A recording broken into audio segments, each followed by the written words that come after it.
사순절 제24일 부르심의 목적. 가장 가까운 곳에서 표현하는 십자가의 꽃.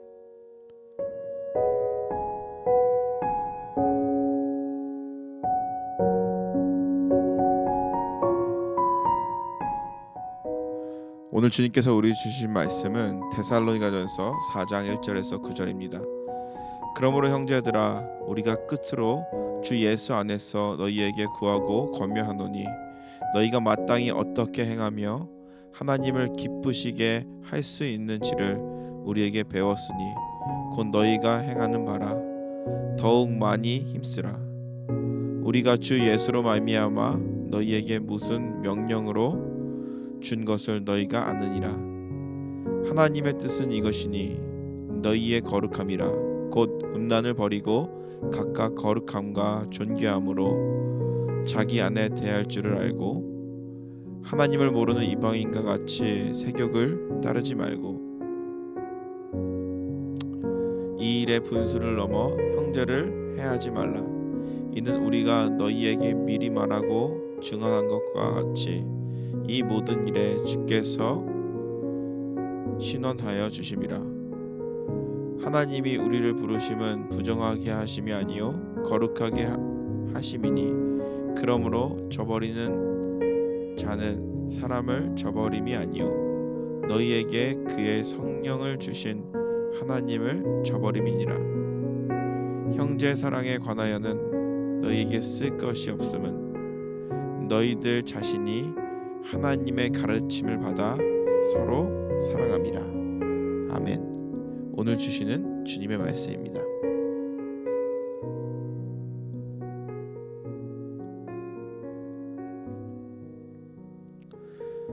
주님의 보혈로 덮인 평안과 기쁨이 가득한, 그리고 또 우리들의 가정의 심령에 주님의 축복이 늘 함께 하시기를 바랍니다. 사도 바울은 데살로니가전서 4장 3절에 단호하게 선포합니다. 하나님의 뜻은 이것이니 너희의 거룩함이라. 여기서 거룩은 헬라어로 하기아스모스, 단순히 도덕적인 깨끗함을 넘어 하나님께 드리기 위해 따로 떼어놓은 구별된 상태를 의미합니다. 바울이 이 편지를 보낼 당시 이 데살로니가는 성적으로나 윤리적으로나 매우 혼탁한 도시였습니다. 그 속에서 성도로 살아간다는 것, 그리스도인으로 살아간다는 것은 세상의 흐름을 거슬러 올라가는 용기와 결단이 필요했습니다. 그리고 오늘을 살아가는 우리 역시도 마찬가지입니다. 세상의 가치가 끊임없이 우리를 끌어당기지만 하나님은 여전히 우리를 거룩한 백성으로 부르고 계십니다. 거룩은 추상적인 구호가 아닙니다. 내 곁에 있는 가장 가까운 사람을 하나님의 형상으로 인정하고 그를 존귀하게 여기는 구체적인 태도입니다. 내가 하나님의 소유가 되었기에 내 곁에 있는 지체 역시도 하나님의 소유임을 인정하는 것입니다. 그것은 바로 나의 가장 가까운 곳에 있는 사람입니다. 바로 가족입니다. 바울은 이 거룩의 구체적인 실천으로 이렇게 말합니다. 각각의 거룩함과 존귀함으로 자기의 아내를 대할 줄 알고, 여기서 대할 줄 알고에 해당하는 헬라어는요, 취득하다라는 그런 의미를 가지고 있습니다. 취득하다, 다스리다, 관리하다라는 의미를 가지고 있습니다. 이것은 자신의 욕망이나 감정에 이끌려서 타인을 지배하는 것이 아닙니다. 이것은 하나님의 뜻 아래에 두고 다스리는 것을 말합니다. 거룩은 추상적인 구호가 아니죠. 내 곁에 있는 가장 가까운 사람을 하나님의 형상으로 인정하고 존귀하게 여기는 것이죠. 하나님께서도 이스라엘 백성들에게 이야기할 때에 이렇게 얘기했죠. 너희 하나님은 거룩함이라. 그러므로 너희도 거룩하라. 내가 하나님의 소유가 되었기에 내 곁에 있는 지체 역시도 하나님의 소유임을 인정하며, 하나님의 소유이기 때문에 우리가 함부로 할 수 없는 것이죠. 그것이 바로 거룩의 시작입니다. 그렇다면 왜 하나님은 첫 번째 우리가 거룩해야 될 첫 번째로 가정을 지목하셨을까요?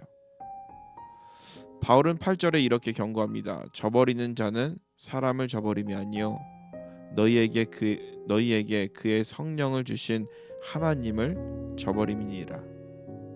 즉 가정에서의 무례함이나 무관심은 단순히 배우자나 자녀를 실망시키는 일로 끝나지 않습니다. 그것은 우리 안에 거하시며 관계를 회복시키고 사랑을 일구시는 성령의 역사를 거부하는 행위와 같습니다.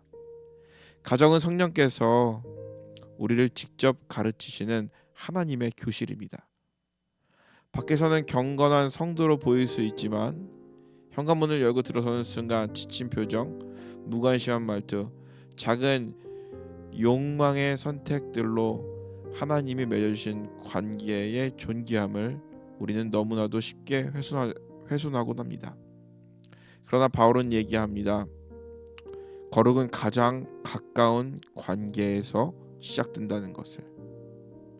가정에서의 존중과 절제는 단순한 윤리가 아니라 무너진 창조 질서를 내 집 거실로부터 다시 세우는 아주 숭고한 영적 행위입니다.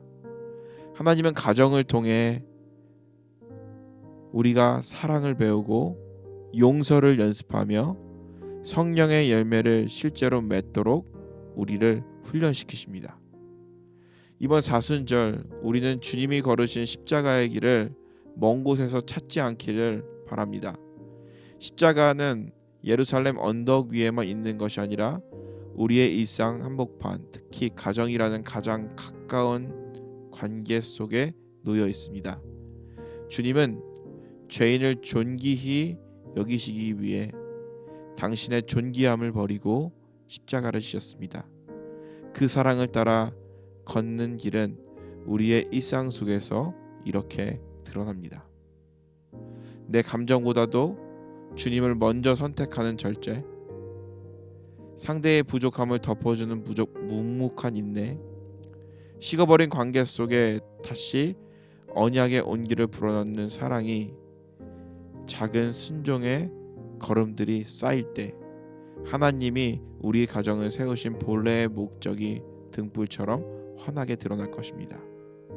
거룩은 멀리 있는 이상이 아니라 오늘 내가 건네는 따뜻한 말 한마디, 상대를 존귀하게 여기는 눈빛 하나로 시작됩니다. 그리고 하나님은 오늘 우리에게 정죄가 아닌 회복의 음성으로 물으십니다. 사랑하는 자야, 내가 너희 가정을 세운 목적을 기억하느냐? 내 힘으로는 도저히 사랑할 수 없다고 느껴질 때 우리 안에 거하시며 말할 수 없는 탄식으로 기도하시는 성령님을 의지하시기 바랍니다.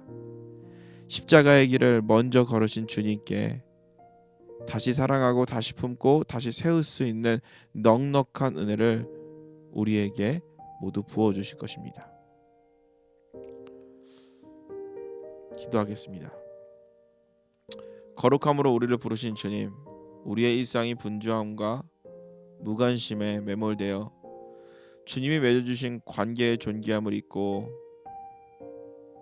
살았음을 고백하며 회개합니다. 이번 사순절 우리 가정이 주님의 성품을 배우는 거룩한 처소가 되게 하소서. 밖에서의 경건함보다 집 안에서의 진실함을 더 사모하게 하시고 가장 가까운 이들에게 주님의 사랑을 먼저 흘려보내는 통로가 되게 하소서. 성령님, 우리 가정의 주인이 되어 주셔서 서로를 하나님의 선물로 여기며 존귀히 대할 힘과 지혜를 부어주소서. 우리의 연약함을 아시는 주님께서 다시 사랑하고 다시 품고 다시 세울 수 있는 넉넉한 은혜로 우리를 새롭게 하여 주옵소서. 예수 그리스도 이름으로 기도드립니다. 아멘.